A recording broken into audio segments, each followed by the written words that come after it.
नमस्कार। सुप्रभात। जय आरसीएम। समस्त को बहुत बहुत धन्यवाद। गुरुकुल शाखारे बहुत इम्पोर्टांट डिस्कशन आज गुरुकुल सेशन चली तो आम मैंने समस्ते देखिथिबा जरूरी महत्वपूर्ण कथा ये होची कि आमे मैक्सिमम रो मैक्सिमम साथी को जहाँ को आमे बहुत भल पाउचे जे आमे चाहूचे जे दुनिया रे सबदिने से आम संगरे कथबार्ता करंतु भावर आदान प्रदान हो तो आमे बहुत खुशी तांक सहित जेतबेले फोन रे हो किंबा फिजिकली हो आमे डिस्कशन आमे करूचे तो सेतबेले सिए भी भलरे रहंतु सिए भी भलरे आपनक संगे हसी पारंतु कथा भी हेई पारंतु ए प्रकार निहाती जरूरी चाहे से माने आरसीएम रे जॉइन करंतु बा न करंतु किंतु सुस्थ रहिबा निहाती जरूरी। ये हूँ मेन मकसद आमर जे समस्ते सुस्थ रहिबा निहाती जरूरी। एबे लाइफ टाइम डिजीजेस बहुत सारा हेई चलची धीरे धीरे समाज जेतेबेले रोगाग्रस्त हेई चलची तो आमर मेन मकसद रहुची जे आमे रोगमुक्त भारत तैयारी करिबा। तो ସେଥିଲାଗି बहुत बड़ प्लेटफॉर्म होची गुरुकुल। गुरुकुल माध्यम रे बहुत बड़ बड़ डॉक्टर्स माने भी सेमाने भी एथिरे योगदान भी कलेनी जहांक पाखरे लोक टिकेट करिकी लंबा लाइन दउचंती किंतु सेमाने भी टाइम बाहर करिकी सेमाने गुरुकुल सेशन को आसुचंती। गुरुकुल शिक्षा को सेमाने प्रायोरिटी रे रखुचंती। तो आमे गुरुकुल महत्व यदि लोकंको आमे जणैबा ताले धीरे धीरे धीरे धीरे जे ये रोगमुक्त भारत करिबारे आमे बहुत बड़ योगदान भी आमे करिपारिबा। तो सबुठु बड़ कथा जे आमे अभ्यास रे भर्ती कले धन्यंतु आमर 2 तारीख अछि 2, 3, 4, 5 4 दिन रेकी हिलिंग मिशन तरफरु डॉक्टर साहब जो प्रकार एक्टिविटीज अच्छी आमे पुनर्जन्म पूर्व जन्म ता उपरे जानिकी आम हिलिंग माध्यम रे केमती आमे ठीक रही परिवा ये सब जो प्रकार कार्यक्रम अच्छी ना तो ये कार्यक्रम आमे जदि प्लानिंग केवल करिबा जे 2 तारीख को लोकन को ही बसेइबा तो से समय रे कहार यूट्यूब से चलई पार नथिबे ठीक भाबरे कि कौन भी असुविधा होतबो तो मु कहबी कि रेगुलर बसेइबा द्वारा गुरुकुल सेशन ने बसेइबा द्वारा तो सी भी तांकर अभ्यास रे पड़ीजिवो ताकि ये जहा जहा भी आसुची आज रेकी हिलिंग मिशन तरफ आसुचंती काली आउ किए आसुचंती जेमती आज डॉक्टर साहब थिला क्वेश्चन आंसर थिला तो ये सब किछि आमे जहाँ न जानिजे ताहा आमे जानी परिबा सेतलाई गुरुकुल बहुत पावरफुल गुरुकुल। तो मु समस्त को पुणी विनम्र अनुरोध करी कि प्रत्येक दिन किसी ना किसी साथी को इनभाइट करंतु गुरुकुल को देखंतु। ଆଉ ହଁ କଣ ଯଦି କୌଣସି କଥା ଯଦି ଡାଉଟ୍ ରହିଯାଉଛି ତ ଆମର ତ ଇଏ ଅଧଘଣ୍ଟାର ସେସନ ଚାଲିଛି ଗୁରୁକୁଳ ଶାଖା ମାଧ୍ୟମରେ ଆମେ ସେମାନଙ୍କୁ ପଚାରି ବି ପାରିବା ସେମାନଙ୍କୁ ସେମାନଙ୍କର ଫିଲିଙ୍ଗସ୍ ବି ଶୁଣି ପାରିବା ସେମାନଙ୍କର ଯାହା ଡାଉଟ୍ସ ରହିଲା ସେ ଡାଉଟ୍ସକୁ ବି ଆମେ କହିଦେଇ ପାରିବା ଏ ସବୁ ବହୁତ ସାରା କଥା ହେଇଯାଇ ପାରିବ। ତ ଆମେ ସୁସ୍ଥ ରହିବା ପାଇଁ ଗୁରୁକୁଳ ଆସିବା ନିହାତି ଜରୁରୀ। ହଁ ଆଉ ଗୋଟେ ବହୁତ ଭଲ କଥା ଯେ ସୁସ୍ଥ ରହିବାର ମାନସିକତା ବନେଇବା ନିହାତି ଜରୁରୀ ଆଉ ମାନସିକତା ବନିବ ସେଇଠି ଯଦି ଆମେ କୌଣସି କଥାକୁ ଶୁଣିବା ତ ଆମ ବିଚାର ଆମର ସେ ପ୍ରକାର ହବ। ପ୍ରତ୍ୟେକ ଦିନ ଯଦି ଆମେ ନିଜେ ସୁସ୍ଥ ରହିବା ପାଇଁ ଆମେ ବିଚାର ଶୁଣୁଛେ ଯେ ମୁଁ କେମିତି ସୁସ୍ଥ ରହିବି ମୁଁ କେମିତି ଭଲରେ ରହିବି ମୋ ସମାଜ କେମିତି ଭଲ ରହିବ ମୋ ପରିବାର କେମିତି ସୁସ୍ଥ ରହିବ ମୁଁ ଯୋଉମାନଙ୍କ ସାଙ୍ଗରେ ମିଶୁଛି ସେମାନେ କେମିତି ସୁସ୍ଥ ରହିବେ ଯଦି ଇଏ ପଜିଟିଭ ଆଫର୍ମେସନ ସବୁଦିନେ ସକାଳୁ ହଉଛି ତାହେଲେ ଇଏ ଦୁନିଆଟା ଆପଣ ଦେଖିବେ ବହୁତ ଶୀଘ୍ର ଇଏ ରାମରାଜ୍ୟ ବି ପାଲଟି ଯିବ। ତ ସେଥିଲାଗି ମୋର ପୁଣି ଥରେ ଆପଣଙ୍କୁ ସମସ୍ତଙ୍କୁ ଯେ ଗୁରୁକୁଳ ଅନୁରୋଧ ମୁଁ କରିବି ଯେ ଗୁରୁକୁଳକୁ ଇନଭାଇଟ୍ କରନ୍ତୁ। ପ୍ରତ୍ୟେକ ଦିନ ଗୁରୁକୁଳ ହବା ଦ୍ୱାରା କିଛି ନା କିଛି ସମାଜ ପ୍ରତି ବି ଆମର ଅବଦାନ ଅଛି। ଆମେ ଯେ କେବଳ ସମାଜରୁ ସବୁ ପାଇଯିବା ତା ନୁହେଁ ସମାଜ ପ୍ରତି ବି କିଛି ଅବଦାନ ଅଛି। ତ ଲୋକଙ୍କୁ ହଁ ଲୋକ ବୁଝିବେନି ଠିକ ଅଛି ସେ ତ ତାଙ୍କ ଜାଗାରେ ଠିକ ଅଛନ୍ତି କିନ୍ତୁ ଆମେ ତାଙ୍କୁ ଇନଭାଇଟ୍ କରିବା ବୁଝେଇବା ଆମର ହଉଛି କର୍ତ୍ତବ୍ୟ। ଦେଖନ୍ତୁ ୟା ଉପରେ ମୁଁ ଗୋଟିଏ ଆପଣଙ୍କୁ ଛୋଟ ଷ୍ଟୋରି କେବଳ ଆପଣଙ୍କୁ କହିବି। ତ ହୁଏତ ଆପଣ କେବେ ନା କେବେ ଶୁଣିଥିବେ, ସେ ଷ୍ଟୋରି ଶୁଣିଥିବେ। ଥରେ ଜଣେ ମୁନି ଇଏ ପ୍ରତ୍ୟେକ ଦିନ ସେ ନଈକୁ ଗାଧେଇବାକୁ ଯାଆନ୍ତି ସକାଳୁ। ସେଦିନ ବି ସେ ଯାଇଛନ୍ତି।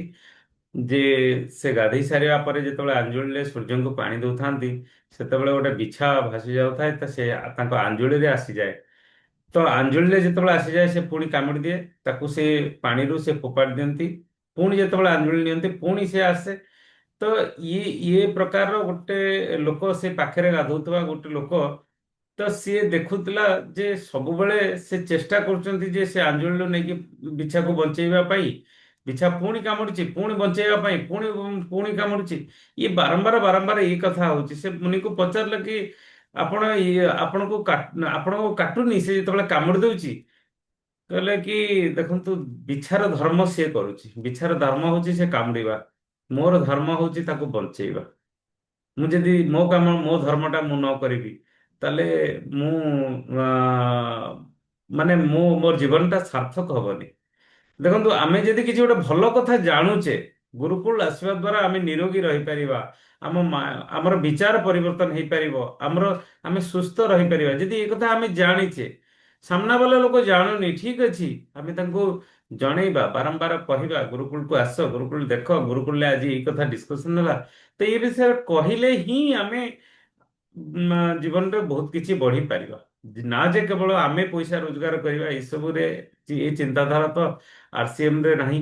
ଆରସିଏମ ଚିନ୍ତା କରୁଛି ଯେ ସମଗ୍ର ମାନବ ଜାତି କେମିତି ସୁସ୍ଥ ରହିବେ, ଭାରତବାସୀ କେମିତି ସୁସ୍ଥ ରହିବେ, କେମିତି ସମସ୍ତଙ୍କର ଇନକମ ତ ଆସିବ। ଠିକ ଅଛି, ପ୍ରଡକ୍ଟ ତ ସେୟାରିଂ ହେଲେ ଇନକମ ତ ଆସିବ।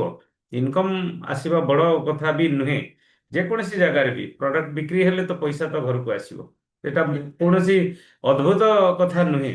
କିନ୍ତୁ ମେନ୍ କଥା ହଉଛି ଏଇଆ ଯେ ଆମେ ସୁସ୍ଥ ରହିବା ନିହାତି ଦରକାର। ପଇସା କଣ କରିବା? ଯଦି ଆମ ପାଖରେ ବହୁତ ସାରା ଧନ ଅଛି, ତାହେଲେ ସେ ଧନକୁ ଆମେ ଠିକ ଭାବରେ ୟୁଟିଲାଇଜ କରିପାରୁନେ, ତାହେଲେ ସେ ଧନ ରହିକି ଆମର ଲାଭ ବି କଣ ହବ? ତ ସେଥିଲାଗି ମୋର ଅନୁରୋଧ ଯେ ଆପଣ ଗୁରୁକୁଳକୁ ପ୍ରାୟୋରିଟିରେ 1 ନମ୍ବରରେ ରଖନ୍ତୁ। ଦିନ ସାରା ଯୋଉମାନଙ୍କ ସାଙ୍ଗରେ ବି ମିଶୁଛନ୍ତି, ତ ଗୁରୁକୁଳକୁ ତାଙ୍କୁ ଇନଭାଇଟ୍ କରନ୍ତୁ। ଇନଭାଇଟ୍ କରିବା ଦ୍ୱାରା ହିଁ ଏ ସବୁ ସଫଳ ହେଇଯାଇପାରିବ। ତ ଠିକ ଅଛି। ଏଇ ଶୃଙ୍ଖଳା ଭିତରେ ଆମେ ସମସ୍ତେ, ତ ଯୋଉମାନେ ରେଗୁଲାର ଆମେ ଆସୁଛେ, ସେମାନେ ଆଜି ଆମେ ଅଛେ।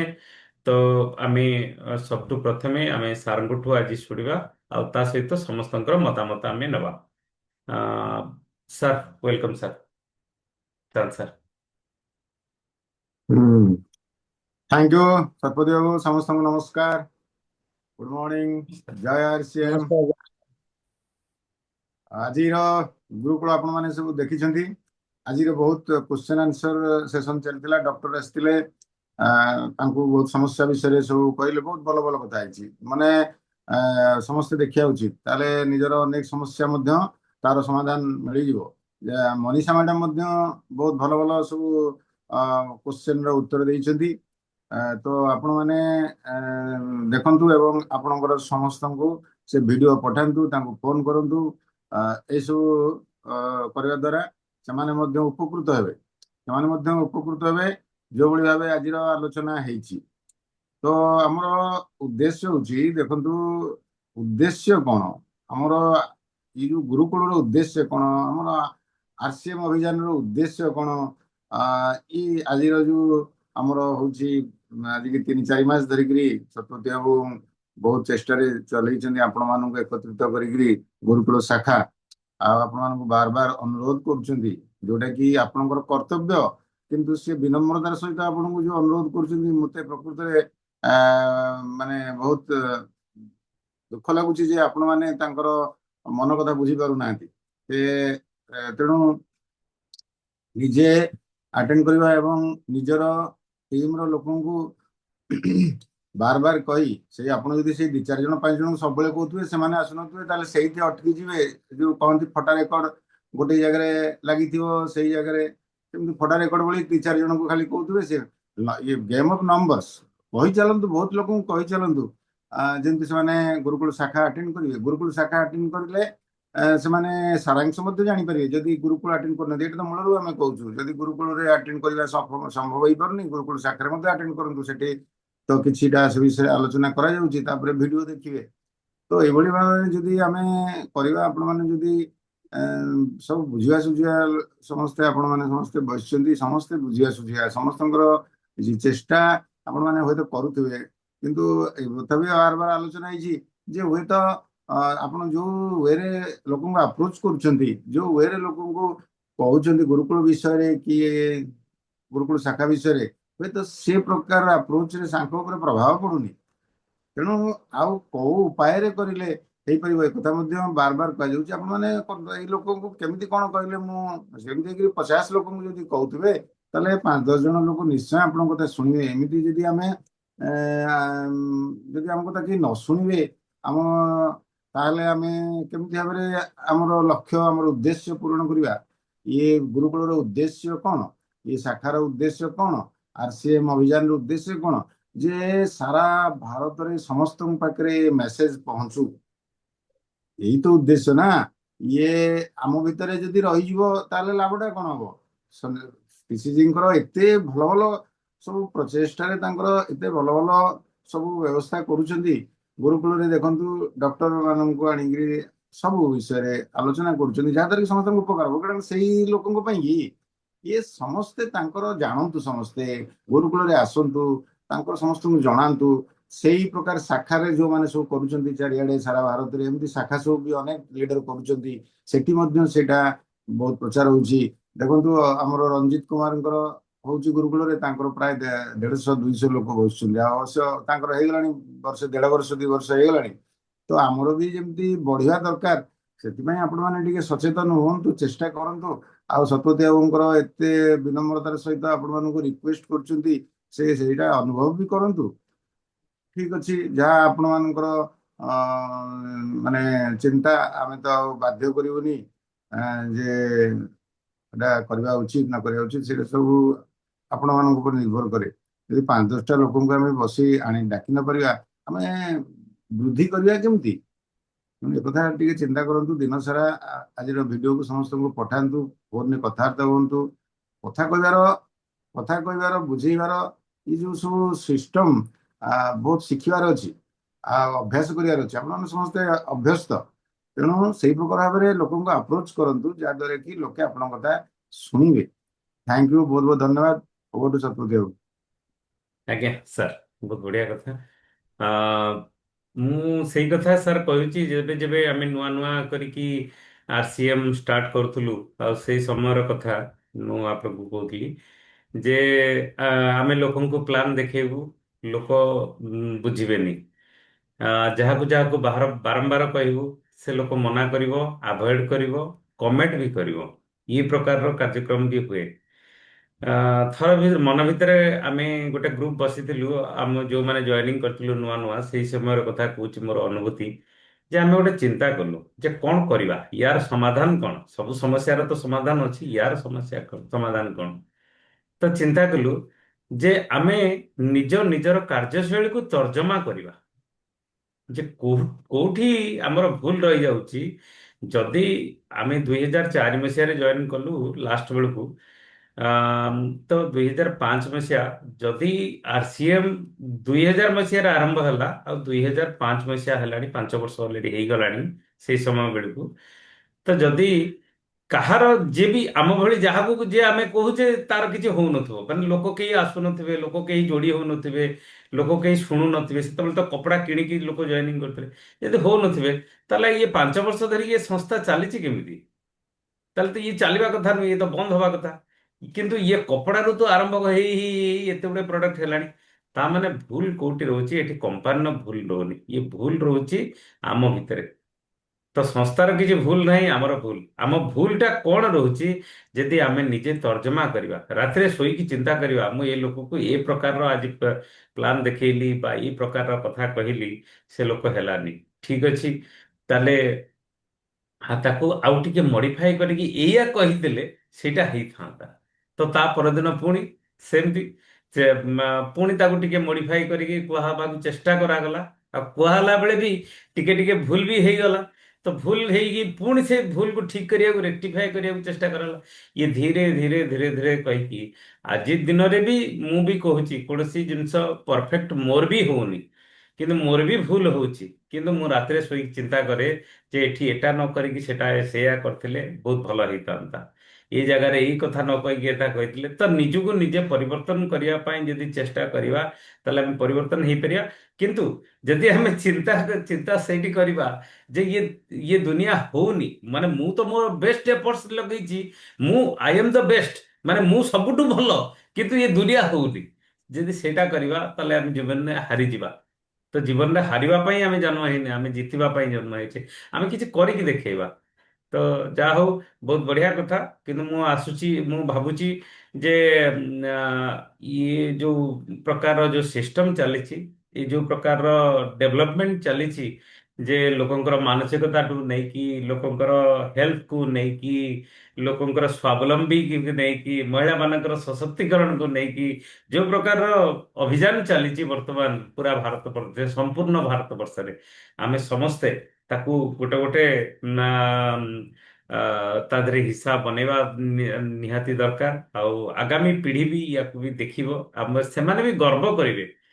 ତ ଯେତେବେଳେ ଆ, ସ୍ୱାଧୀନତା ସଂଗ୍ରାମ ଚାଲିଥିଲା, ତ ସେତେବେଳେ ଯାହାର ଯାହାର ପରିବାରର କେହି ନା କେହି ପୂର୍ବପୁରୁଷ ସେଥିରେ ଇନଭଲ୍ଭ ଥିଲେ, କିମ୍ବା ଯେତେବେଳେ ଏ ଯୋଉ ଆ, ଭୂଦାନ ଆନ୍ଦୋଳନ ଚାଲିଥିଲା ବିନୋବା ଭାବେଙ୍କର, ସେତେବେଳେ ଯାହାର ଯାହାର ପରିବାର ସେଥିରେ ଇନଭଲ୍ଭ ଥିଲେ, ସେମାନେ ଆଜି ଛାତି ଫୁଲେଇକି କହିପାରୁଛନ୍ତି ଯେ ଇଏ ପ୍ରକାରର ଗୋଟେ ଯେତେବେଳେ ଭାରତ ବର୍ଷରେ ଚାଲିଥିଲା, ସେତେବେଳେ ମୋର ପୂର୍ବପୁରୁଷ ସେଇଥିରେ ଥିଲେ। ତ ଆମେ କିଛି ନହେଲେ ସେଠି କୋଉଠି ବି ହେଲେ କହିଦେଇ ପାରୁଛନ୍ତି। ସେମିତି ଯେତେବେଳେ ଆଉ ଆପଣ 30 ବର୍ଷ 40 ବର୍ଷ ପରେ ଆପଣଙ୍କର ଯୋଉ ପିଢି, ହୁଏତ ଆମେ ଏଇ ଦୁନିଆରେ ଥିବା କି ନଥିବା, ତ ଇଏ ଭିଡିଓ ଯଦି ରହିଥିବ, ୟୁଟ୍ୟୁବ ଯଦି ରହିଥିବ, ସେମାନେ ବି ଦେଖୁଥିବେ। ତ ସେ ସମୟରେ ସେମାନେ ଚିନ୍ତା କରିବେ, ମାନେ ସେମାନେ କହିବେ, ଯେତେବେଳେ ଭାରତ ବର୍ଷ ରୋଗାଗ୍ରସ୍ତ ହବାକୁ ଯାଉଥିଲା, ମାନେ ମେଡିକାଲ ସେବା ଧୀରେ ଧୀରେ ବ୍ୟବସାୟୀକରଣ ହବାକୁ ଚାଲିଥିଲା, ଯେତେବେଳେ ବଢି ବଢି ଚାଲିଥିଲା, ତ ଯେତେବେଳେ ଭାରତ ବର୍ଷରେ ବହୁତ ସାରା ରୋଗ ରୋଗ ଖାଲି ସମସ୍ତଙ୍କ ପ୍ରତ୍ୟେକ ଘରେ ଲାଇଫ ଟାଇମ ଡିଜିଜ ହେଇ ହେଇ ଚାଲିଥିଲା, ତ ଯେତେବେଳେ ଲୋକଙ୍କର ପଇସା ଯେତିକି ରିକ୍ୱାରମେଣ୍ଟ ସେତିକି ରୋଜଗାର ବି ନଥିଲା, ତ ଯେତେବେଳେ ମହିଳା ମାନଙ୍କୁ ଗୋଟେ ଚାରି କାନ୍ଥ ଭିତରେ ବନ୍ଦ କରାହେଇକି ରଖା ହଉଥିଲା, ତାଙ୍କର ପ୍ରତିଭାକୁ ବିକଶିତ କରାହଉନଥିଲା, ସେତେବେଳେ ମୋ ପୂର୍ବପୁରୁଷ ଇଏ କାମ କରୁଥିଲେ, ଯୋଉଥିରେ କି ପୁରା ସମ୍ପୂର୍ଣ୍ଣ ଭାରତ ବର୍ଷକୁ ଆରସିଏମ ର ଯୋଉ ଚିନ୍ତାଧାରାକୁ ନେଇକି, ଟିସି ଛାବଡା ସାର୍ଙ୍କର ଚିନ୍ତାଧାରାକୁ ନେଇକି, ତାଙ୍କ ବିଚାରକୁ ନେଇକି ମୋ ପୂର୍ବପୁରୁଷ ଏ କାମ କରିଥିଲେ। ସେଥିଲାଗି ଆଜି ଦେଖନ୍ତୁ ପୁରା ଭାରତ ବର୍ଷ ଆଜି ରୋଗମୁକ୍ତ ଭାରତ ବର୍ଷ। ଆଜି ଭାରତ ବର୍ଷ ଯୋଉ ଜାପାନର ଏକ୍ଜାମ୍ପଲ ଦଉଛନ୍ତି, ସେମିତି ପୁରା ପୃଥିବୀ ଭାରତର ବି ଏକ୍ଜାମ୍ପଲ ବି ଦବ। ଆଉ ତା ସହିତ ସ୍ୱାବଲମ୍ବୀ ଭାରତ ହବ। ଆଜି ଆମ ପରିବାରର କୌଣସି ଅସୁବିଧା ରହୁନି, କୌଣସି ପଇସା ବି ରହୁନି। ତ ଇଏ ସବୁ ବହୁତ ସାରା କାର୍ଯ୍ୟକ୍ରମ ହବ। ଆଉ ସେଥିପାଇଁ ଇଏ ଯୋଉ ବିଚାରକୁ ପରିବର୍ତ୍ତନ କରିବା ପାଇଁ ଡେଲି ଗୁରୁକୁଳ ଆସିବା ଦରକାର। ଆଉ ଗୋଟେ ବହୁତ ବଡ କାମ ବି ଭୁବନେଶ୍ୱରରେ ହଉଛି। ମାର୍ଚ୍ଚ 22 ତାରିଖ ଗୋଟେ ବହୁତ ବଡ ପ୍ରୋଗ୍ରାମ ଗୋଟେ ଅର୍ଗାନାଇଜ କରାହଉଛି, ଯୋଉ ପ୍ରୋଗ୍ରାମରେ କି ଆପଣମାନଙ୍କର ପିଲାମାନଙ୍କୁ ନେଇକି ଆସିବା ନିହାତି ଦରକାର। 18 ଇୟର୍ସ ଏଭବ ଏ ସବୁ ପିଲାମାନଙ୍କୁ ଆଣିବା ଦରକାର। କାହିଁକି ନା ଏଭଳି ଜଣେ ବ୍ୟକ୍ତିତ୍ୱ ଆସୁଛନ୍ତି, ତ କାହାକୁ ଆଣିବା କୁ ପର କଥା, କିନ୍ତୁ ନିଜେ ନିଜର ଫ୍ୟାମିଲିକୁ ଇନଭଲ୍ଭ କରିବା ନିହାତି ଦରକାର। ମୁଁ ବି ସେଦିନ ମୁଁ ଚାହୁଁଛି ମୁଁ ବି ମୋ ଫ୍ୟାମିଲିକୁ ନେଇକି ଇନଭଲ୍ଭ ବି କରିବି। କାହିଁକି ନା ଆ, ଗୋଟେ ଏଭଳି ଜଣେ ବ୍ୟକ୍ତିତ୍ୱ ଆସୁଛନ୍ତି, ଯୋଉ ବ୍ୟକ୍ତିତ୍ୱ କି ଆପଣଙ୍କର ଆଖି ଖୋଲିଦେବେ। ମାନେ ତାଙ୍କର ବାପା ଷ୍ଟାର୍ଟ କରିଥିଲେ ଆରସିଏମ, ଆଜି ସିଏ ବି ଜଣେ ଏମବିବିଏସ୍ ଡକ୍ଟର। ଇଏ ପୋଜିସନରେ ଥାଇକି ବି ସୁଦ୍ଧା ପ୍ରାୟୋରିଟି କାହାକୁ ଦଉଛନ୍ତି ନା ଆରସିଏମ କୁ ଦଉଛନ୍ତି। ତ ସେଟା ଯେତେବେଳେ ଆପଣଙ୍କ ପିଲାମାନେ, ଆପଣଙ୍କ ପରିବାର ସମସ୍ତେ ବସିକି ଦେଖିବେ, ଆଖିରେ ଦେଖିବେ, ତ ସେମାନେ ହିଁ ବିଶ୍ୱାସ କରିଦେଇ ପାରିବେ। ଆଉ ସବୁଠୁ ବଡ କଥା ହଉଛି, ଯଦି ପରିବାରର ବିରୋଧ ଯଦି ଆସିବ, ତାହେଲେ ଆମେ ଆରସିଏମ କୁ ଠିକ ଭାବରେ କରିପାରିବା ନାହିଁ। ତ ପରିବାରର ସପୋର୍ଟ ନିହାତି ଜରୁରୀ। ତ ସେଥିଲାଗି 22 ତାରିଖ ପାଇଁ ଇଏ ଗୋଟେ ବହୁତ ବଡ ଅପରଚୁନିଟି। ଇଏ ମାର୍ଚ୍ଚ ମାସ 22 ତାରିଖ ପାଇଁ ବହୁତ ବଡ ଅପରଚୁନିଟି। ଫିର ବି ଆପଣଙ୍କ ମତାମତ ଆମେ ଶୁଣିବା, ଯେ ଆଜି ଯୋଉ ଗୁରୁକୁଳ ସେସନରେ ଆମେ କଣ ଶିଖିଲେ, ତ ତା ଉପରେ ଆମେ ଶୁଣିବା। ଆଜି ଫାର୍ଷ୍ଟ ଟାଇମ ପାଇଁ ଆମ ସାଙ୍ଗରେ ଆଉଟ୍ ଅଫ୍ ଓଡ଼ିଶା, ଓଡ଼ିଶା ବାହାରୁ ଜଣେ ସାଥୀ ଆମ ସାଙ୍ଗରେ ଯୋଡ଼ି ହେଇଛନ୍ତି, ଯିଏକି ବହୁତ ଦିନ ହେଲା ସେ ଗୁରୁକୁଳରେ ବସନ୍ତି। ଆଉ କାଲି ରାତିରେ ତାଙ୍କ ସହିତ ମୋର ଫୋନରେ ଯୋଗାଯୋଗ ହେଲା। କାଲି ଏ, ଆମର ଯୋଉ ଚାନ୍ଦ ସାର୍ ଆଉ ସୀମା ମ୍ୟାଡାମଙ୍କର ଯୋଉ ପ୍ରୋଗ୍ରାମ ଆମର ଚାଲିଥିଲା ଟିମ୍ ପ୍ରହ୍ଲାଦ ପ୍ରୋଗ୍ରାମରେ, ସେ ବି ବସିଥିଲେ। ଆଉ ସେ ଯେତେବେଳେ ବି ବସନ୍ତି, ସେ ବି ଭିଡ଼ିଓ ଅନ୍ କରିକି ବି ବସନ୍ତି। ତାଙ୍କର ବି ବହୁତ ବଢ଼ିଆ। ଆଉ ଯେହେତୁ କିଛି ଦିନ ଓଡ଼ିଶାରେ ରହିଯାଇଥିଲେ, ଓଡ଼ିଆ ଭାଷା ବି ତାଙ୍କୁ ବହୁତ ଭଲ ଲାଗେ। ଓଡ଼ିଆ ଆମ ସାଙ୍ଗରେ ମିଶିବା ଏସବୁ ବି ବହୁତ ଭଲ ଲାଗେ। ଆଉ ସେ ଯାହା ହଉ, ସେ ସାର୍ ବି ଆଜି ଆମ ସାଙ୍ଗରେ ଅଛନ୍ତି। ସେ ବର୍ତ୍ତମାନ ପୁନେରେ ଅଛନ୍ତି। ଆଉ ମୁଁ ସବୁଠୁ ପ୍ରଥମେ ଇନଭାଇଟ୍ ତାଙ୍କୁ କରିବି ଯେ ଆଜି ଗୁରୁକୁଳରେ କ'ଣ ଶିକ୍ଷା ସେ ନେଲେ। ତ please welcome Jitendra Prasad sir. Sir ନମସ୍କାର, ସମସ୍ତଙ୍କୁ ନମସ୍କାର। ହ୍ୟାଲୋ, ହଁ ମୋ ସାର୍, ସାଉଣ୍ଡ ନମସ୍କାର ଯାଉଛି କି? ନମସ୍କାର ସାର୍। ଶୁଭୁଛି ସାର୍, ଆମକୁ ଶୁଭୁଛି। ହଁ ସାର୍ ନମସ୍କାର, ସାର୍ ସାହୁ ନମସ୍କାର, ସମସ୍ତଙ୍କୁ ନମସ୍କାର, ଜୟ ଆର୍ସିଏମ୍। କଣ କରିବା ମତେ ମାନେ ଗୁରୁକୁଲରେ ତ କଣ ହେଇଛି ନା ଯେ କାଲି ରାତିରେ ବହୁତ ଲେଟ୍ ହେଇଗଲା ଟିକେ। ତ କଣ ହେଇଛି ଯେ ବହୁତ ବେଶୀ ମୁଁ ଶୁଣି ପାରିଲି ନାହିଁ ସକାଳେ, ବୁଝିଲେ ନା। ଆଉ ଖାଲି ଏତିକି କହିବି ଯେ ଗୁରୁକୁଲର ମାନେ ଶିକ୍ଷା ଯାହା ଯେତିକି ଲୋକ ଯାହା ଯିଏ ବି ପାଉଛନ୍ତି ସେମାନଙ୍କର ବହୁତ ବଢିଆ ହଉଛି, ବହୁତ ବଢିଆ। ମାନେ ଲାଇଫ ପୁରା ଚେଞ୍ଜ ହଉଛି। କାହିଁକି ନା କାହିଁକି ଯୋଉ ସ୍ପିରିଚୁଆଲ ଯୋଉଟା ଯୋଉ ସାର୍ ମାନେ ଯୋଉ ଷ୍ଟାର୍ଟ କରିଛନ୍ତି, ତାହେଲେ ଏଇ ଯୋଉ ହେଲ୍ଥ ହିସାବରେ, ସେବା ହିସାବରେ ପୁରା ଭାରତ ବର୍ଷରେ ଯେ ଲୋକମାନେ ଯିଏ ମାନେ ବି ଆମ ସାଙ୍ଗରେ ଯୋଡ଼ି ସେ ନିଶ୍ଚୟ ସେମାନେ benefit ସବୁ ପ୍ରକାର କି ମୁଁ ପୁନାରେ ଏବେ ରହୁଛି। ଆଉ ବହୁତ ବର୍ଷ ହେଲା ଯେ ମୁଁ ଆରସିଏମ ସାଙ୍ଗରେ ଯୋଡ଼ିକି ଅଛି। ଅଛି ଯେ ଯେତିକି ମାନେ ହେଲ୍ପ ମାନେ କରିଛନ୍ତି ସମସ୍ତଙ୍କ ପାଇଁ।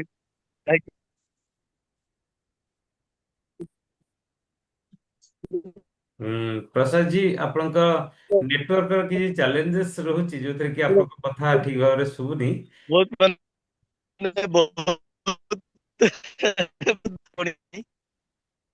ଓକେ, କ୍ୟାମେରା ଠିକ ବନ୍ଦ ଅଛି। କରୁଛି। ଠିକ ଅଛି, କିଛି ଗୋଟେ ଅସୁବିଧା ରହୁଛି, ନେଟୱାର୍କର କିଛି ପ୍ରୋବ୍ଲେମ ରହୁଛି। ତ ଆମେ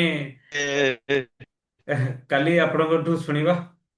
ଓକେ, ଓକେ, ଠିକ ଅଛି। ଯାହା ହଉ ଆପଣ ଆସୁଛନ୍ତି, ବହୁତ ବଢିଆ କଥା। ଆମ ସାଙ୍ଗରେ ମିଶୁଛନ୍ତି, ବହୁତ ବଢିଆ। ଓକେ, ସାହୁ ଭାଇ, ଆଜିର ଗୁରୁକୁଳର ବିଚାର କ'ଣ ରହିଲା?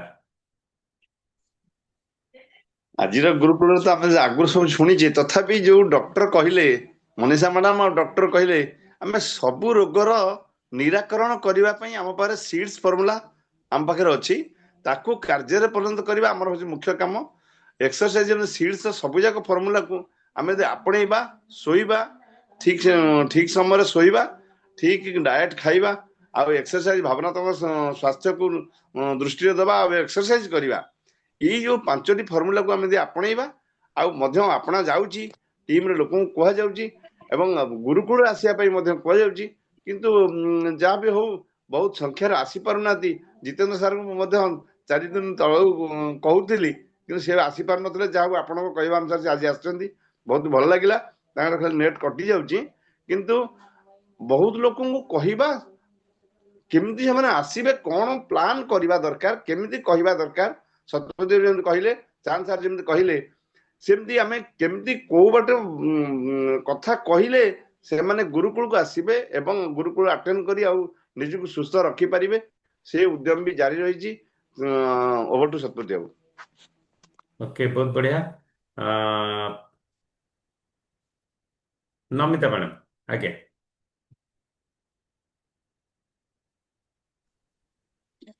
ସାର୍ ନମସ୍କାର। ଜାନସନକୁ ମୋର ନମସ୍କାର, ଜୟ ଆଶ୍ରିଏମ୍। ଆଉ ସାର୍ ମୋର ପୂଜା ଚାଲିଛି ଏବେ, ହଉଛି ଇଏ ଯୋଉ ଆଜି ତ ସେ ମୁଁ ଯେତିକି ଶୁଣିଛି, ଆଜି ସୁଦୂଷାତ ଅଛି, ଆଡେ ଆମର ଦଶମ ଭୋଗ ଖାଇବେ ବି ଭୋଗ ଏଠି ଠାକୁର। ସେଥିପାଇଁ ମୁଁ ଏକୁଟିଆ ସବୁ କାମ କରିବି। ମୁଁ ଶୁଣିଛି ସିଡ୍ସ ର ଫର୍ମୁଲା ସାର୍ ଯଦି ଆମେ ନିଜେ ଶରୀର ଅନୁସାରେ ଆପ୍ଲାଏ ଏକ୍ସରସାଇଜ, ନିଜର ଡାଏଟ, ନିଜର ସପ୍ଲିମେଣ୍ଟ ସବୁ ନେଇକିରି ଆମେ ଯଦି କରିବା ଆଗକୁ ନିଶ୍ଚୟ ଆମର କିଛି ହବ। ଆମେ ଲୋକଙ୍କୁ ତାଙ୍କୁ ଡାକିକିରି ଆଣିବୁ। ଆମେ ନିଜେ ସୁସ୍ଥ ହେଲେ 3 ମାସକୁ ଥରେ ସବୁ ଟେଷ୍ଟ, ସେ ସାର୍ କହିଲେ କହିଲେ ଯେ ଖାଲି ସପ୍ଲିମେଣ୍ଟ ଖାଇଦେଲେ ହବନି, ସବୁ ପ୍ରକାର ନିଜର ବଡିର ଠିକଣା କରିକିରି ମାନେ ଓକେ, ନେଟୱାର୍କର ପ୍ରୋବ୍ଲେମ୍ ଅଛି। ଓକେ, କାର୍ତ୍ତିକ ବାବୁ।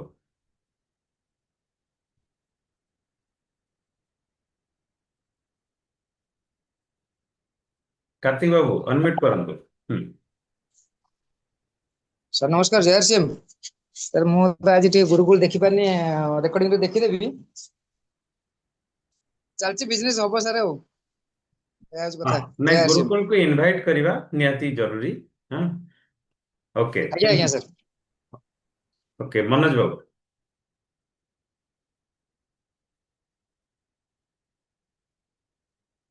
ଆଜ୍ଞା, ଅନମ୍ୟୁଟ୍ କରନ୍ତୁ।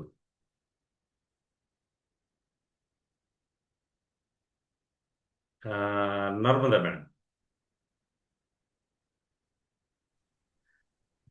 ଜୟ ଶ୍ରୀ ସାର୍। ଜୟ ସିଂ କୁହନ୍ତୁ। ଆଜି ତ ଆଜ୍ଞା ବହୁତ ବଢିଆ ଜିନିଷ ମାନେ ହେଲା ଗୁରୁକୁଳରେ, କାହିଁକିନା ଆମେ ସବୁ ଜିନିଷ ୟୁଜ କରୁଛେ, ତାକୁ କେମିତି କରାଯିବ, କୋଉଟା କେମିତି କରାଯିବ, ଗୋଟେ ଜିନିଷ ଶିଖିବାକୁ ମିଳିଲା। କାହିଁକିନା ଏଇ ଜିନିଷଟା ଦରକାର ବି ଆଜ୍ଞା। ତେଣୁ ଗୁରୁକୁଳଟା ନିତାନ୍ତ ଆବଶ୍ୟକ, ସମସ୍ତଙ୍କୁ ମଧ୍ୟ ଆମେ ୱେଲକମ କରିବୁ। ଆଉ ସମସ୍ତେ ନ ବସିଲେ ଏଇ ଜିନିଷ ନ ଜାଣିଲେ ଆଜ୍ଞା କିଛି କରିହବନି। ଏତିକି କହିବୁ। ଜୟ ଆରସିଏମ ସାର୍। ହଁ, ଇନଭାଇଟ୍ କରିବା ଜରୁରୀ, ୱେଲକମ୍ କରିବା ତ ଠିକ ଅଛି, କିନ୍ତୁ ଇନଭାଇଟ୍ କରିବା ଜରୁରୀ ପ୍ରତ୍ୟେକ ଦିନ। କାହିଁକି ନା ଆମେ ଚାହୁଁଛେ ଯେ ପୁରା ଭାରତବର୍ଷ ରୋଗମୁକ୍ତ ହେଇକି ରହୁ, ସ୍ୱାବଲମ୍ବୀ ହେଇକି ରହୁ। ବହୁତ ବଢିଆ ଆଜ୍ଞା କଥା।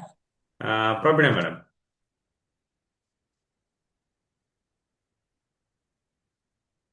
ଆଜ୍ଞା, ଅନମ୍ୟୁଟ୍ କରନ୍ତୁ ଆଜ୍ଞା।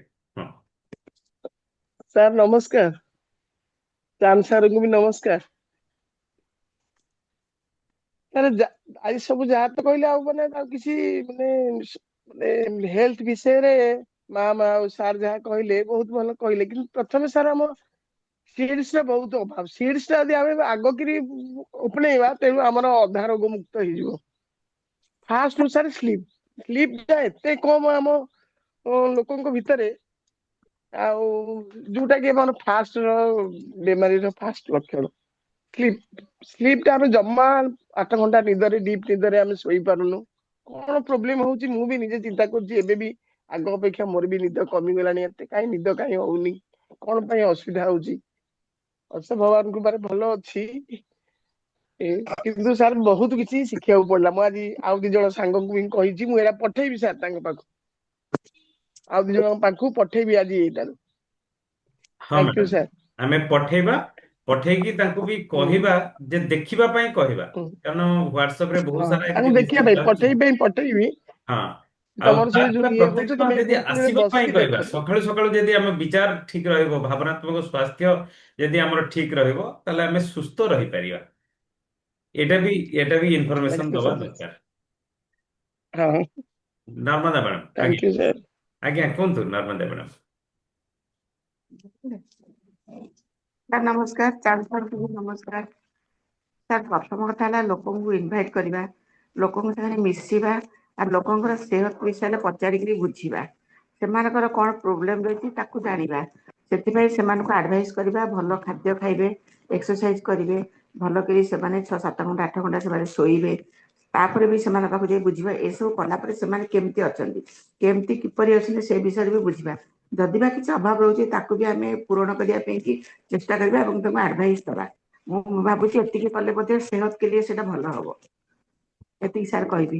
ବହୁତ ବଢିଆ, ବହୁତ ବଢିଆ।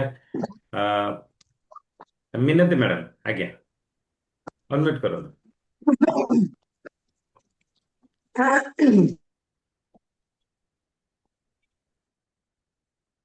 ଆଜ୍ଞା, ଅନମ୍ୟୁଟ୍ କରନ୍ତୁ ମିନତି ମ୍ୟାଡ଼ାମ। ପ୍ରମୋଦ ଭାଇ। ସାର୍ ନମସ୍କାର। ଆଜ୍ଞା ସାର୍ ନମସ୍କାର। ଆଜ୍ଞା ନମସ୍କାର କୁହନ୍ତୁ ସାର୍। କୁହନ୍ତୁ କୁହନ୍ତୁ ଆଜ୍ଞା ଆଜ୍ଞା। ସବୁ ସାର୍ଙ୍କୁ ନମସ୍କାର। ମୁଁ ତ ଶୁଣିଲି ସବୁ ସମସ୍ତଙ୍କ କଥା। କାଲି ବି ବହୁତ ମ୍ୟାଡାମ ଭଲ, ଚାନ୍ଦ ମ୍ୟାଡାମ ତ ବହୁତ ସମୟ କହିଛନ୍ତି, ମୁଁ ଶୁଣି ପାରିଲି ସବୁ।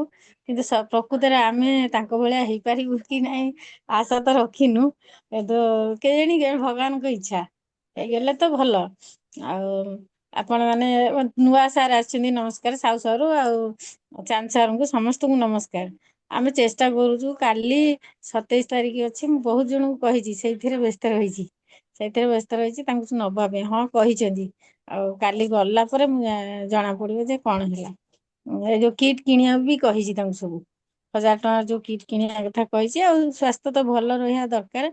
ସବୁ ତ ୟୁଜ କରୁଛନ୍ତି, ମୁଁ ତ ବୁଝୁଛି, ନେଇଛନ୍ତି ସବୁ ମୋ ଠାରୁ। ଆଉ ସବୁ ଜିନିଷ ନେଇଛନ୍ତି, ୟୁଜ କରୁଛନ୍ତି। ଆଉ କଣ କହିବି, ନମସ୍କାର। ଆଜ୍ଞା ଆଜ୍ଞା ରହୁଛି ମ୍ୟାଡାମ, ଆଜ୍ଞା। ଗୋଟେ ଇନଫର୍ମେସନ ଥିଲା ଯେ କାଲି ଯୋଉମାନେ ଏଣ୍ଟ୍ରି କରିବେ ଆଜି ସୁଦ୍ଧା, ହଁ ତ ତାଙ୍କର 1000 ଟଙ୍କାର ପରଚେଜ ଜରୁରୀ। ମାନେ କି ସୋଲର ଯୋଉ ଟ୍ରେନିଂ କାଲି ଏଣ୍ଟ୍ରି କରିବେ ନା, ତ ସେମାନେ ତାକୁ ସିଷ୍ଟମେଟିକାଲି କରିବା ପାଇଁ କେତେ ଜଣ ଆସୁଛନ୍ତି, କଣ କରୁଛନ୍ତି, ତାଙ୍କ ପାଇଁ ସେତିକି ଟାଇମ ଆଡଜଷ୍ଟ, ଏ ସବୁ ସବୁ କିଛି କରିବା ପାଇଁ ଆଜି ଭିତରେ ଓହୋ। ପରଚେଜ ଯୋଉମାନେ କରିଦେବେ, ତ କାଲି ସେମାନେ ଏଣ୍ଟ୍ରି ନେବେ। ତ ସେ ସେଥିଲାଗି କହିଥିଲେ ଆଜି ଗୁରୁବାର ତ ସେମାନେ ଟିକେ ଗୁରୁବାର ତ ଆଜି ଆଉ କଣ କରିବୁ, କାଲି ଯାଇକି ସେଇଠି ଆମେ କରିବୁ କହୁଛନ୍ତି। ବୋଧେ ଚାନ୍ସ ନ ମିଳିପାରେ। ତ ତଥାପି ଟିକେ ଆପଣ କଥା ହେଇଯିବେ, ସେ ଯୋଉ ମ୍ୟାଡାମଙ୍କ ସହିତ କଥା ହେଇଯିବେ। ଆ, ହଁ ଉଁ, ଆଚ୍ଛା। କଣ ଆମର ଯୋଉ ମ୍ୟାଡାମ ଅଛନ୍ତି କି ସୋଲାର ଟ୍ରାନ୍ସଫର୍ମର, ହଁ ତାଙ୍କୁ ସଙ୍ଗୀତା ମ୍ୟାଡାମ, ଆଚ୍ଛା ତାଙ୍କ ଆଚ୍ଛା ସହିତ ଠିକ। ଟିକେ କଥା ହେଇଯିବେ। ହଁ ତାଙ୍କ ନମ୍ବର ତ ଥିବ ଆପଣଙ୍କ ପାଖରେ। ଆଚ୍ଛା। ତାଙ୍କ ହଁ ସହିତ ଅଛି। କଥା ହେଇଯିବେ। ଯେମିତି ଗୁରୁବାର ଅଛି, ଆଉ ଲୋକ ପଇସା ତ ବାହାର କରିବେନି, ଆଉ କାଲି କାଲି ତ ଗୁରୁବାର ସୁଦଶା ବ୍ରତ ଦେବେ ନାହିଁ। ଦେବେନି। ତ କାଲି ଆମେ ତାକୁ ଶୁକ୍ରବାରରେ ବାହାର କରିବା କି? ତ ସେ କଣ କହିବେ, ତ ସେଇ ଅନୁସାରେ ଆମେ କରିବା, ଆଚ୍ଛା ସିଷ୍ଟମେଟିକାଲି କରିବା। ବହୁତ ବଢିଆ କଥା। ଠିକ ଅଛି। ହଉ ଓକେ, ଠିକ ଥ୍ୟାଙ୍କ ଅଛି। ୟୁ। ବହୁତ ବଢିଆ। ଡେଲି ହଉ ଗୁରୁକୁଳକୁ ଆସନ୍ତୁ। ନମସ୍କାର। ଗୁରୁକୁଳକୁ ନୂଆ ଲୋକଙ୍କୁ ଇନଭାଇଟ କରନ୍ତୁ। କାରଣ ଆପଣ ବହୁତ ବଡ କାମକୁ ଆପଣ କରିଦେଇ ପାରିବେ। ଆ, ଦେଖନ୍ତୁ, ମାନେ ବାସ୍ ପାରୁନେଇ ଆମେ ସାର୍। ଆମେ ସମସ୍ତେ ଚାନ୍ଦ ସାର୍, ସୀମା ମ୍ୟାଡାମଙ୍କ ଟିମର, ଆମେ ସମସ୍ତେ ତାଙ୍କର ଗ୍ରୁପର, ଆ, ମାନେ ଦେଖନ୍ତୁ, ଆମ ପୂର୍ବପୁରୁଷ ଯାହା, ଆମେ ତ ସେୟା ନା। ତ ହୁଁ ସେଥିଲାଗି ଆମର ଅଫଲାଇନ ଯାହା, ଆମେ ବି ସେୟା ହେଇପାରିବା। ତ ଆମେ ଯଦି ତାଙ୍କ କଥାକୁ ଶୁଣିବା, ତ ଯାହା ସୀମା ମ୍ୟାଡାମ କାଲି କହିଲେ, ସାର୍ ଯାହା କହିଲେ, ତ ଯଦି 5ଟା କଥା ଯୋଉ ସାର୍ କହିଲେ, ଆଉ ସୀମା ମ୍ୟାଡାମ ବି ଯୋଉ ଯୋଉ କଥା, ପ୍ରାକ୍ଟିକାଲ କଥା ଯୋଉଟା, ମାନେ ଏମିତି କିଛି ବହି ଫହିର ନୁହେଁ, ପ୍ରାକ୍ଟିକାଲ କଥା ଯାହା କହିଲେ, ଆମେ ତାକୁ ଯଦି ଶୁଣିବା, କରିବା, ଇଏ ତ ହେବ। ହବନି କାହିଁକି? ସବୁ କଥା ହେଇଯାଇପାରିବ। Thank you. ବହୁତ ବହୁତ ଧନ୍ୟବାଦ। ଠିକ ଅଛି। ଆ, ନମସ୍କାର। ପ୍ରତ୍ୟେକ ଦିନ ବି ସେଇ ଇଏରେ ହଉଛି ଆମର ଟିମ୍ ପ୍ରହ୍ଲାଦରେ ବି ମିଟିଂ ହଉଛି ପ୍ରତ୍ୟେକ ଦିନ, ସେଇ ମିଟିଂ ଆଇଡି ଆଉ ପାସୱାର୍ଡ, ଯେମିତି କି ଇଏ ମିଟିଂ ଆଇଡି ପାସୱାର୍ଡରେ ଆମର ଏଇଠି ହଉଛି, ତ ହଉଛି। ଯାଉ ଧନ୍ୟବାଦ। ଧନ୍ୟବାଦ ଗୀତାଞ୍ଜଳି ଦେବି, ସେ ମନେ ପକେଇ ଦଉଛନ୍ତି ବୋଲି ମୋର ମନେ ପଡିଯାଉଛି। ମୁଁ ଟିକେ ଭୁଲିଯାଏ, ଭୁଲା ମନ ମୋର। ମନେ ଓକେ, ପକେଇବାରେ ମୁଁ ଖୋଲିକି ବସିଯାଏ। ଯାହା ହଉ ସାର୍ ବଢିଆ। ସାର୍ ସୀମା ମ୍ୟାଡାମଙ୍କର ଏତେ ସୁନ୍ଦର ହେଲା, ଆମେ ପୁରା ଦେଖିଲୁ ତାଙ୍କର ଫାର୍ଷ୍ଟ ଲାଷ୍ଟ ପର୍ଯ୍ୟନ୍ତ। ମ୍ୟାଡମଙ୍କୁ ପୁରା ଧନ୍ୟବାଦ, ପୁରା ବଢିଆ ସୁନ୍ଦର, ଏତେ ସୁନ୍ଦର କଥା କହିଲେ, ବହୁତ ଖୁସି ହେଇଗଲୁ।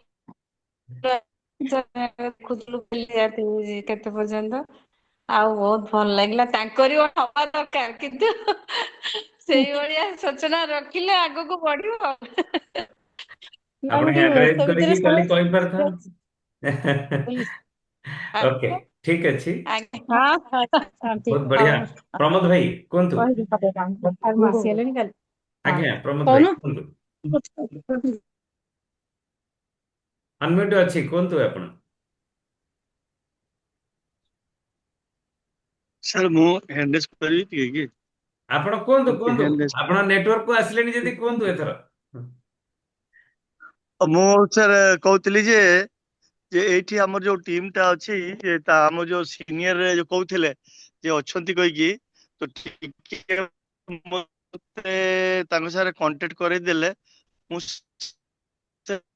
ଟିମ୍ ଟାକୁ ବହୁତ ବଡ କରିପାରିବି। କାହିଁକି ନା ପୁରା ଏଇ ମାନେ ଏଇ ଏରିଆରେ ବହୁତ ବଢିଆ କାମ ହେବ ସାର୍। କାହିଁକି ନା ପୁରା ଖାଲି ଅଛି, ଆଉ ଲୋକମାନେ ଜାଣିନାହାନ୍ତି। ଆଉ ଆମେ ତ RCM ର ବହୁତ କିଛି ଜାଣିଛୁ ନା, ତ ମୋ ପାଖରେ ବହି ବଗେରା ସବୁ ବହୁତ କିଛି ଅଛି। ତ ସେଇ ହିସାବରେ ଆମର ବହୁତ ବଢିଆ ଏଠି କାମ ହେଇପାରିବ।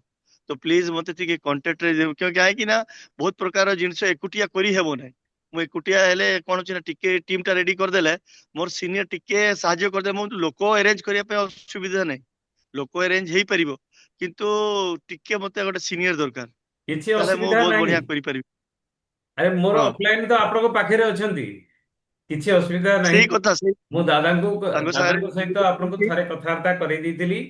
ଆଜି ଏବେ ବି ମିଟିଂ ସରିଲା ପରେ ଆପଣଙ୍କ ସହିତ କଥାବାର୍ତ୍ତା କରେଇଦେବି। କିନ୍ତୁ ଗୋଟେ ମେନ୍ आज्ञा आज्ञा ଜିନିଷ आज्ञा ଯୋଉଟା କହୁଛନ୍ତି ସେଇଟା ଅସୁବିଧା ନାହିଁ, ସେଇଟା ବଡ ଅସୁବିଧା ଯେ ଅର୍ଗାନାଇଜ କରିବା, ଲୋକଙ୍କୁ ଡାକିବା। ଇଏ ହଉଛି ଗୋଟିଏ କଥା। हाँ हाँ ଦ୍ଵିତୀୟ କଥା, सेटा हेई परिबो असुविधा नहीं हेई परिबो ସେଇଟା ହଉଛି ପ୍ରଥମ सेटा କଥା। हेई परिबो ଦ୍ଵିତୀୟ हाँ ଦ୍ଵିତୀୟ सर କଥା, ठीक है ତା ପୂର୍ବରୁ ଆଉ आगे ଗୋଟେ सर କଥା ବି ଅଛି ଭାବି ବନ୍ଦ କର ଭାବି आगे ଯେ କି ସବୁଠୁ ବଡ କଥା ହଉଛି ଯେ ଆମର ପ୍ରଡକ୍ଟ ହଉଛି ଆମର ରିଡ୍ କି ହଡ୍ଡି, ମାନେ ଆମେ ଷ୍ଟ୍ରେଂଥ ସେଇଟା ଆମର। ଯଦି ପ୍ରଡକ୍ଟ ଥିବ, आगे सर ଆମେ ଯାହାକୁ ଧରନ୍ତୁ କୌଣସି ପ୍ରଡକ୍ଟ ବିଷୟରେ କହିଲେ, ସିଷ୍ଟମ ବିଷୟରେ କହିଲେ, हाँ ତ ସେ ତ ଚାହିଁବ हाँ ପ୍ରଡକ୍ଟ ୟୁଜ କରିବା ପାଇଁ, ତ ପ୍ରଡକ୍ଟ ବି ନିହାତି ଦରକାର। डिस्प्ले रो सब रखी सर ଆରେ ବାହ, ବହୁତ ବଢିଆ। ତ ମୁଁ କଥା घरे ହେଇକି ଦାଦାଙ୍କ ସହିତ ଆପଣଙ୍କୁ ଟେଲିଫୋନରେ କଥାବାର୍ତ୍ତା କରେଇଦେବି। ତାଙ୍କୁ ଯାଇକି ଟିକେ ନେଇ ଆସିଲେ, ଟିକେ ବୟସ ଅଧିକା ହେଇଗଲାଣି, 60ରୁ ଉପରକୁ ବୟସ ହେଇଗଲାଣି, ପୁନେରେ ନୂଆ ଜାଗା ସେ ଜାଣିପାରିବେ ନ ପାରିବେ, ଟିକେ ନେଇ ଆସିଲେ କିଛି ଅସୁବିଧା ନାହିଁ। ସେ ପଳେଇ ଆସିବେ ଆପଣଙ୍କ ସାଙ୍ଗରେ, ଆଉ ଡିସ୍କସନ ସାରି କରିକି ନେଇ ଛାଡ଼ିଦେବେ। ସେ କୋଉଠି ରହୁଛନ୍ତି, କଣ ରହୁଛନ୍ତି, आगे ଆପଣଙ୍କ ସବୁ ଅସୁବିଧା ମାନେ ସବୁ ସୁବିଧା ଆପଣଙ୍କର ହେଇଯିବ। ଓକେ। आगे सर ସମସ୍ତଙ୍କୁ ବହୁତ ବହୁତ ଧନ୍ୟବାଦ ଯେ ସମସ୍ତେ ଟାଇମ धन्यवाद ଦେଇଛନ୍ତି। सर କିନ୍ତୁ ଆମେ ଯଦି ଆଉ ଅଧିକ ସଂଖ୍ୟାରେ ଆମେ ଲୋକଙ୍କୁ ଇନଭାଇଟ କରିବା, ତାହେଲେ ବହୁତ ସାରା ଲୋକଙ୍କର ଜୀବନରେ ଆମେ ବହୁତ ବଡ ପରିବର୍ତ୍ତନ ଆମେ ଆଣିପାରିବା। ତ ଆଜି ପାଇଁ ଏତିକି, ଅଲରେଡି आगे ସମୟ सर ସରିଗଲାଣି। ନମସ୍କାର, ଜୟ ଆରସିଏମ। नमस्कार सर नमस्कार नमस्कार सर